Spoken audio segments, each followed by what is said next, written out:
Yun oh, may dumating tayong customer mga kabro. Ayan, kadarating lang ni Uncle from Mandaluyong pa to. Ayan, so itong motor ni Uncle, Supremo 150 to mga kabro. Ayaw na daw umandar mula nung na-stock ito ng kulang-kulang isang taon mga kabro. Ayan, ayan, Supremo, tawagin natin yung mga kasama natin. Ayan, bababa natin itong Supremo 150 from Mandaluyong pa ito mga kabro. So bali ang nanay ni Uncle from Malasiki pa daw. Ayan, so bali galing silang Mandaluyong. Okay, so ngayon dinala nila itong Supremo 150 nila kasi na-stock ng mga kulang-kulang isang taon na. Kapag i-start nila, under naman. Kaya lang pag nire-revolusyonan na, nalulunod, namamatay na.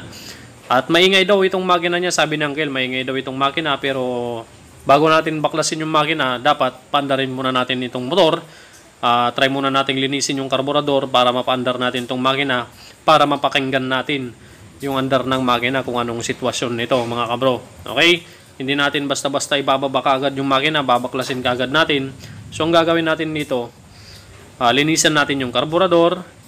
Yan, check natin yung gasolina, check natin yung kuryente. So check natin lahat para maging goods yung andar ng motor ng Uncle from Mandaluyong. Yan, tinatanggal na lang muna yung tali mga kabro. Tapos diretso baba na natin to para ma-check natin, linisan. Unang-una, linisan natin yung karburador tapos testingin natin paandarin. Okay? Yan, baba na natin to.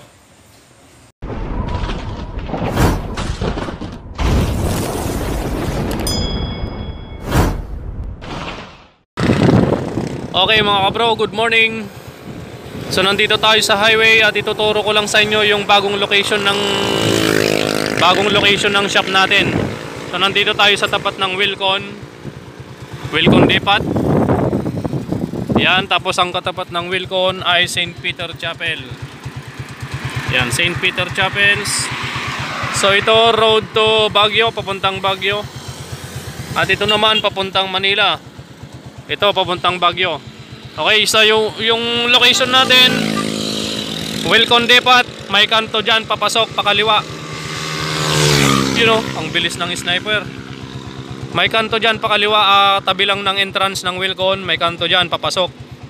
Okay, dyan po yung daanan papunta doon sa bagong location natin. Okay, so punta na tayo doon. Okay, so nakalipat na tayo ng highway. Ito na yung papasok. Yung Wilcon, yung tabing entrance ng Wilcon, ito na yung kanto papasok. Diretso lang tong kalsadang to. Yan, punta na tayo. Medyo rough road tong pababa dito.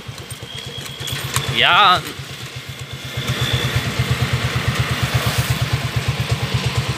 Diretso lang to mga bro hanggang sa likod ng Wilcon. Okay, so nakalagpas na tayo sa likod ng Wilcon. May dalawang posteng magkatabi. Ayan lamang yung Wilcon, yung kulay puting building na yan. So ito yung papasok papuntang bagong laboratorio natin. Dalawang poste. Tapos may paper tree. Yung katabi nito is bakanteng lote, yung bakanteng rest house ng kuwang ko. Ayan, dito tayo. Kakaliwa tayo. Yan, Wilcon. Yan yung Wilcon. Kaliwa lang tayo dito sa likod niya. Punta na tayo sa laboratorio. Yan, pasok na tayo dito. Diretso lang to. Yan, diretso lang.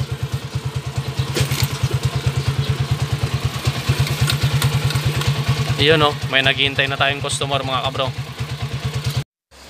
Okay, tapos mga kabro dito, kakanan tayo. Makikita nyo ito itong entrance dito, wala pang gate to. Yan, wala pang gate to. So ngayon may gate na yan. Diyan tayo sa may puting bahay na may second floor. Pero ngayon, dati tolda yan, pero ngayon may bubong na yan. Alright, so dito po yung ating location sa mga magtatanong. A few moments later. Okay mga kabro, nabaklas na natin yung karburador at nilinis na natin to. So papandarin muna natin para mapakinggan natin yung makina kung goods o hindi. Uy, may tumatawag, JM Almoite, Saguli. Kabro, Saguli, papandarin ko lang to. Okay, pandarin natin. Yan, one click. Pero yung makina goods pa naman, all goods yung makina. Tapos, ang problema lang nito, pag re-revolusyonan natin, Yun, parang nade-delay. Medyo palyado. Yun oh.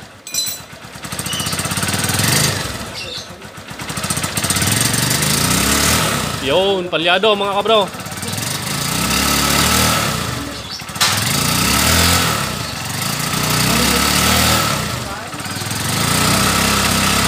Okay, so medyo nasasakal siya. Check natin yung airbox. Baka marumi yung air filter.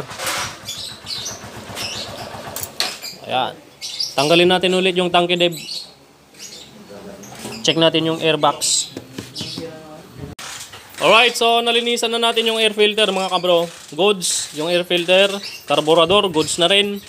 Tapos, medyo palyado pa. Na-delay yung rev niya. Yung response ng regulasyon niya, na-delay. So ngayon, gumawa tayo ng improvise na tangke muna. Pinalitan natin yung gasolina sa carburetor. Din rin natin yung dating stock sa tangke. Galing carburetor, pinalitan natin ng gasolina. So naging okay yung response ng throttle. Okay na, wala nang palya. Ngayon, tune up na lang natin. Yan, tune up na lang natin. Kaso sobrang napakaluwang na nitong valve clearance. Yan, kuha natin to. Tune up natin ng standard 0.08 sa intake at 0.10 mm sa exhaust. Alright, tune up muna natin. Tapos palitan natin yung laman ng tangke. Nako!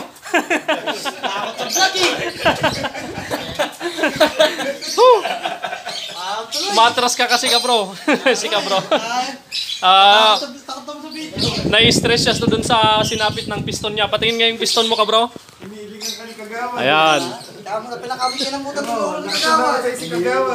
Ito kasi yung nangyari sa piston ng TBS ba bro yung motor mo. Ayan yung TBS dash. Ayan. TBS dash na Mio. Ito yung sinapit, napakaingay ng makina niya. Akala niya sa panggilid yung bearing. Kaya hindi naman pasa sa bearing ng panggilid niya. Ito pala yung problema sa motor niya. Yan. Nakayod. Medyo nagkulang sa langis. Na-dehydrate sa tindi ng init ng panahon. Ayan, na-dehydrate. Natuyuan ng langis. O, umingay.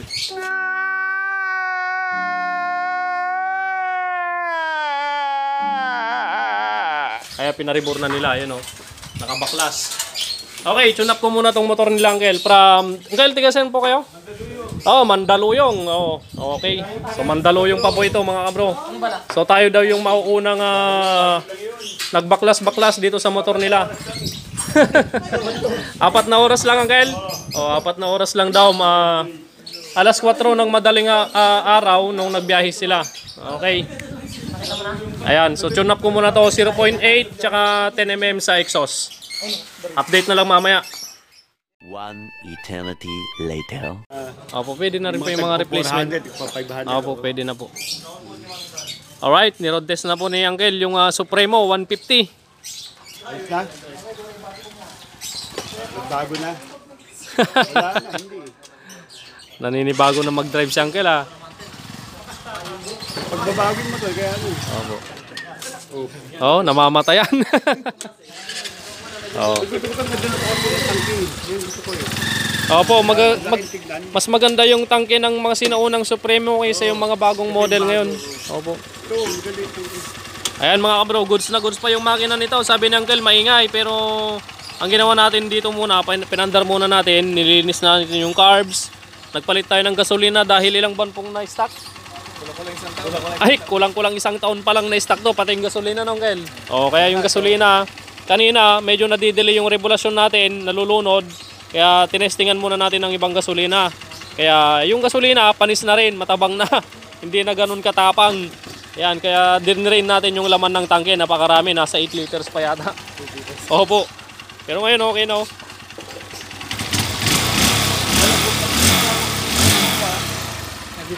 Yan, okay na po yung motor nilang Uncle. So hindi natin binaba yung makina kasi goods naman yung makina niya. Wala ka naman. Yung tulog na yun, normal lang yan. Normal lang po sa Supremo yan. Okay, wala ka naman ibang nakikita dapat ang yun. Wala po, okay pa po yung makina niya. Sayang naman kung bababa natin yan, goods pa naman.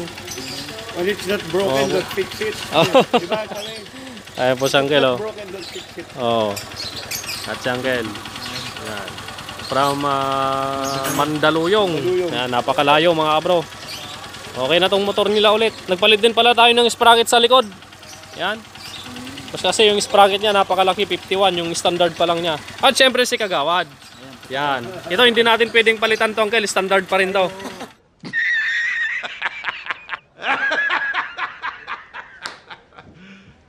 You serious? Ano? Ano yung GIA? Government issue yun. Opo. Shoutout nila kuya, Pam Mandaluyong. Yun. O, kamayin mo na sila, Uncle. Kamayin mo na. Malinis ba yung kamay mo? Yun, fist bump. O siya, Uncle, fist bump. Yun. BBM. Shoutout nila mama ko, shoutout nila sa asawa niya amin. Ayun. At saka kayo, si Pe, di ko makakalimutan si Braddan. Ayun. Ayun o. Kagawad o. Ayun o, Ayun, Kagawad. Welcome back. make it back. Michael Back. Welcome back. Hindi Michael Back. Okay. Yan, tapos na po yung motor nilang, Uncle. Goods. Tama na. Eh, mga gawa natin ngayon dito sa mga kwan. Nakapamewang na naman, no? Nagarli ito, nakapamiwang na naman. Oh. Gagalaw na naman yung pet niyan. Oh. Gagalaw na naman yung pet niyan, Kagawad. Tingnan mo. Oo, Ito, Isyo, lagitik. Ito, Isyo. Sika, bro.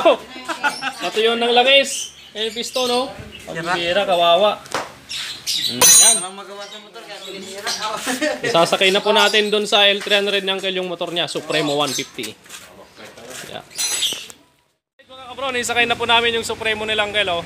Yan. Uncle, ingat na lang po sa pag-uwi. Thank you. Ingat sa biyahe po, ingat po sa Yan, biyahe. yan po siya, Uncle. Salamat na.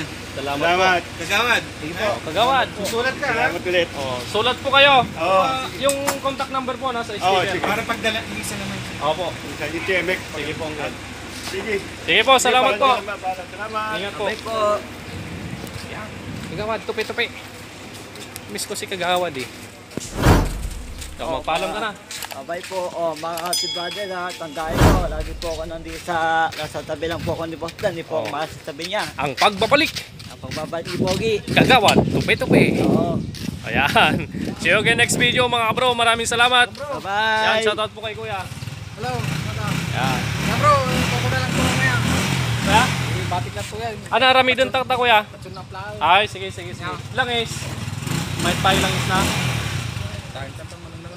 Sige. Yan. Available mo kami. Shoutout Sige din Kuya. natin. Dalang smith ha, dalang smith. Right. Kuya mo lang, talan Ay. ito. Ay, sige. Tune up lang yung motor ni Kuya. Ayos kami na tayan tao. Ay, dito lang likod. Sige. Batik na po yan, ha? Sige Kuya. Po subscribe sa aming page at palagi niyo po kami mapanood sa aming Facebook at sa Facebook account. Yan. Para po lagi niyo po kami makita, panuoyin na lang po kami sa YouTube. Yan. Paalam ka na. Bye-bye po. See you again. See you again mga kabro. God bless you all. Kami